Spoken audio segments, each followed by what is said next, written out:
नमस्कार, मैं हूं अंकुर। आप देख रहे हैं सत्य हिंदी। एक नजर अब तक की सुर्खियों पर। देश के 12 राज्यों और केंद्र शासित प्रदेशों में चल रहे स्पेशल इंटेंसिव रिवीजन यानी एसआईआर की समय सीमा एक हफ्ता बढ़ा दी गई है। कारण है बीएलओ पर बढ़ते तनाव और आत्महत्या जैसी घटनाएं सामने आना। अब 11 दिसंबर तक फॉर्म भरने का काम होगा। 16 दिसंबर को ड्राफ्ट लिस्ट, 14 फरवरी को अंतिम मतदाता सूची जारी की जाएगी। बता दें, एसआईआर दूसरे चरण में 51 करोड़ वोटरों को कवर कर रहा है। वहीं एसआईआर में अभी उत्तर प्रदेश सबसे पीछे है। यहाँ 69 यानी 69.56% ही काम हो पाया है, जबकि पश्चिम बंगाल में एसआईआर पर 95.24% पर काम हो चुका है। विपक्ष ने आरोप लगाया है कि सख्त समय सीमा के कारण बीएलओ पर भारी तनाव है। ये मुद्दा संसद के शीतकालीन सत्र में भी उठ सकता है। सर्दियों के सत्र से ठीक पहले हुई सर्वदलीय बैठक में लगभग सभी विपक्षी दलों ने एक ही मांग रखी कि 12 राज्यों में चल रहे एसआईआर पर संसद में विस्तृत चर्चा हो। कई पार्टियों ने हाल ही में लाल किला धमाके के बाद राष्ट्रीय सुरक्षा पर भी डिबेट की मांग रखी। रक्षा मंत्री राजनाथ सिंह की मौजूदगी में हुई इस बैठक में 36 पार्टियों के 50 नेता शामिल हुए, लेकिन सरकार की ओर से इन दोनों मुद्दों पर कोई आश्वासन नहीं दिया गया। बैठक के बाद संसदीय कार्य मंत्री किरेन रिजिजू ने कहा कि संसद सुचारू तरीके से चले, ये हमारी उम्मीद है। जब पत्रकारों ने पूछा कि क्या एसआईआर पर सरकार चर्चा के लिए तैयार है, तो रिजिजू ने जवाब दिया, इस पर फैसला बिजनेस एडवाइजरी कमेटी यानी बीएसी करेगी। देश में चल रहे स्पेशल इंटेंसिव रिवीजन पर उठ रहे विवाद के बीच चुनाव आयोग ने एक बड़ा स्पष्टीकरण दिया। विपक्षी दलों का आरोप है कि एसआईआर के नाम पर नागरिकता की जांच हो रही है, लेकिन चुनाव आयोग ने इन आरोपों को खारिज कर दिया। ईसीआई यानी चुनाव आयोग का कहना है कि नागरिकता की जांच करने का पूरा अधिकार सिर्फ केंद्र सरकार के पास नहीं है।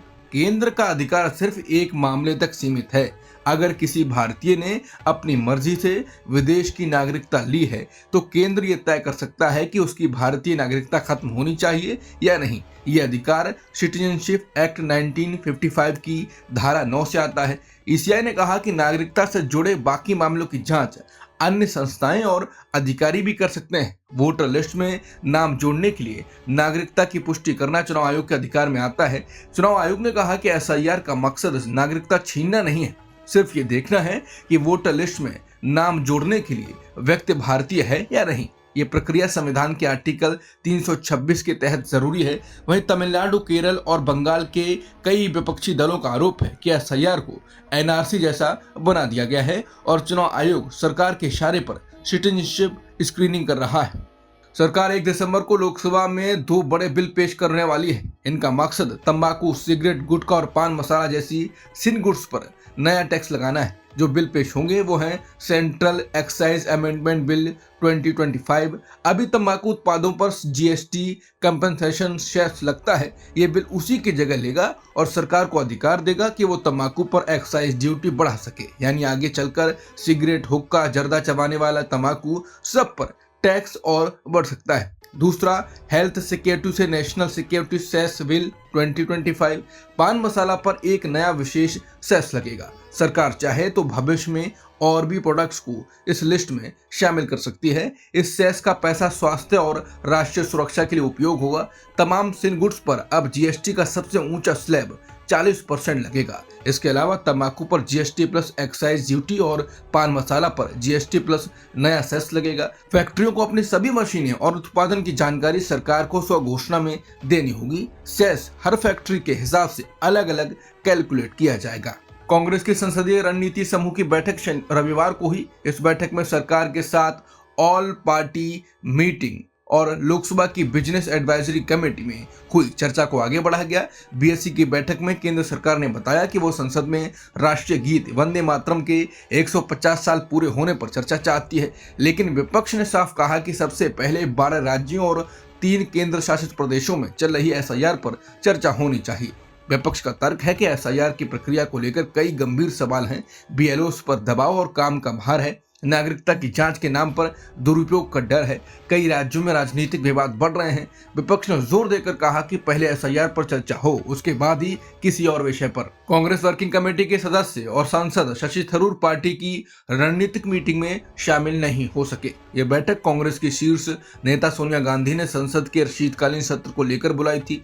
थरूर की टीम ने बताया कि वो केरल में थे और अपनी 90 साल की मां के साथ देर वाली फ्लाइट से लौट रहे थे, इसीलिए मीटिंग में नहीं पहुंच पाए। ध्यान देने वाली बात यह है कि स्थानीय निकाय चुनाव के प्रचार में व्यस्त होने के कारण कांग्रेस के महासचिव केसी वेणुगोपाल भी इस मीटिंग में दिल्ली नहीं पहुंच सके। कुछ दिन पहले भी थरूर एक अहम कांग्रेस बैठक में शामिल नहीं हुए थे, जिसे एसआईआर मुद्दे पर बुलाया गया था। उन्होंने तब बीमार होने का कारण बताया था, लेकिन सवाल तब उठे जब वो उससे एक दिन पहले पीएम मोदी के कार्यक्रम में दिखाई दिए। इसके बाद थरूर के इंस्टाग्राम पर पीएम की तारीफ वाली पोस्टें भी दिखी, जिससे पार्टी के अन्य नेताओं ने उन पर नाराजगी जताई। महाराष्ट्र में होने वाले स्थानीय निकाय चुनाव से पहले सियासत गर्म हो गई है। राज्य के खेल मंत्री और एनसीपी नेता माणिकराव कोकाटे ने बीजेपी पर सीधा हमला बोला। कोकाटे ने कहा कि बीजेपी की पूरी राजनीतिक कहानी फूट डालो और बांटो की रही है। उन्होंने दावा किया कि बीजेपी अब पूरी तरह कमजोर और घुल मिल गई है। उन्होंने आगे कहा कि महायुति के अंदर ही टकराव चल रहा है, मुकाबला भी हमारे गठबंधन के भीतर ही है। उनके मुताबिक विपक्ष कहीं दिखाई ही नहीं दे रहा, असली चुनावी जंग तो हमारे गठबंधन के अंदर है। कर्नाटक में कांग्रेस सरकार के भीतर चल रही नेतृत्व बदलने और सत्ता रोटेशन की चर्चाओं पर फिलहाल रोक लगती दिखाई दे रही है। मुख्यमंत्री सिद्धारमैया के साथ नाश्ते की बैठक के एक दिन बाद उप मुख्यमंत्री डीके शिव कुमार ने कहा वो गुटबाजी और पीठ पर वार करने वाली राजनीति में विश्वास नहीं करते। शिव कुमार ने दावा किया कि उनकी सीएम से कोई नाराजगी या मतभेद नहीं है। उन्होंने कहा कि मैं कभी गुटबाजी में नहीं पड़ा, मैं चाहूं तो 8 से 10 विधायकों को साथ ले जा सकता हूं, लेकिन मैं ऐसा नहीं करता। मैं अकेले दिल्ली जाता हूं, मैं केपीसीसी अध्यक्ष हूं, मुझे सबको साथ लेकर चलना होता है। कुमारस्वामी सरकार में भी मैंने पूरी ईमानदारी से काम किया था। उन्होंने कहा कि कर्नाटक के लोग उनसे बहुत उम्मीदें रखते हैं और सरकार का मकसद अब 2028 के चुनावों की तैयारी है।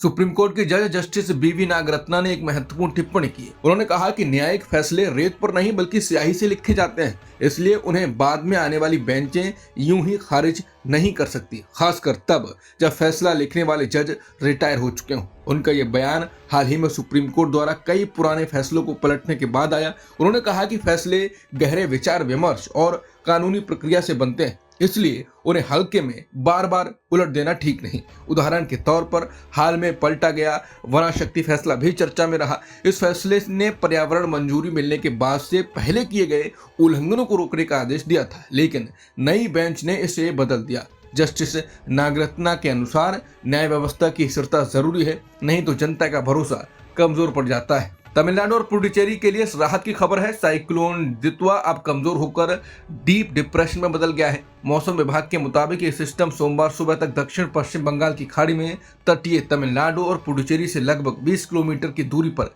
केंद्रित रहेगा। हवा की रफ्तार में कमी आई है, लेकिन हल्की सी मध्यम बारिश की संभावना बनी रहेगी। उधर श्रीलंका में तबाही जारी है। साइक्लोन दित्वा से मरने वालों की संख्या बढ़कर 334 हो गई है, जबकि 300 से ज्यादा लोग अभी भी लापता हैं। राहत और बचाव टीमें लगातार काम कर रही हैं। रांची में दर्शकों ने विराट कोहली का बेहतरीन प्रदर्शन देखने का मजा लिया। उनकी धमाकेदार पारी की बदौलत भारत ने दक्षिण अफ्रीका को पहले वनडे में 17 रन से हरा दिया। मैच में कोहली ने अपनी पुरानी चमक दिखाते हुए कलाई वाले फ्लिक्स, स्ट्रेट ड्राइव और तेज गेंदबाजों पर आगे बढ़कर खेलने की क्लासिक बैटिंग की। ये पारी उन लोगों के लिए करारा जवाब मानी जा रही है जो हाल में कोहली की ओडीआई टीम में जगह पर सवाल उठा रहे थे। अब तक की खबरों में इतना ही। बाकी खबरों के लिए बने रहिए satyhindy.com के साथ। Copyright disclaimer under Section 107 of the Copyright Act 1976. Allowance is made for fair use for purposes such as criticism, comment, news reporting, scholarship, and research. Fair use is a use permitted by copyright statute that might otherwise be infringing.